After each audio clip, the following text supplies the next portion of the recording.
یک کسی رفته بود سلمانی، آرایشگره، گفت من به نظر من خدا وجود نداره.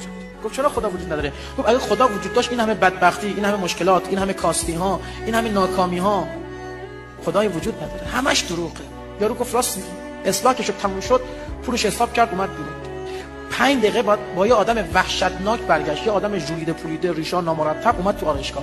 آرایشگر گفت آقا چرا برگشتید؟ گفت اومدم یه چیزی بهت بگم، تو این شهر آرایشگر وجود نداره. گفت یعنی چی؟ من الان موهای شما رو زدم.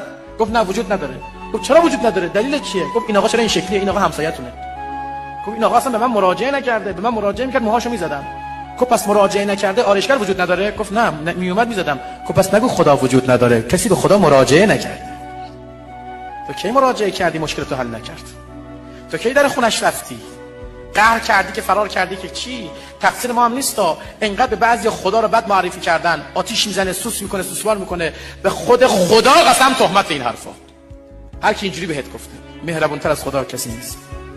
114 تا سوره داریم، 113 تاش میگه بسم الله الرحمن الرحیم، من مهربونم، من مهربونم، من مهربونم، من مهربونم. توی سوره نمیگه من مهربونم. سوره توبه از بعضیا ناراحته، باز دلش نمیاد، میاد تو سوره نمل بسم الله الرحمن الرحیم دیگه میذاره، میگه اگه 114 تا سوره دارم 114 بارم مهربونم، اون یه بارم بی خیال. و بعضی با خدا قهر کردن، فاصله گرفتن.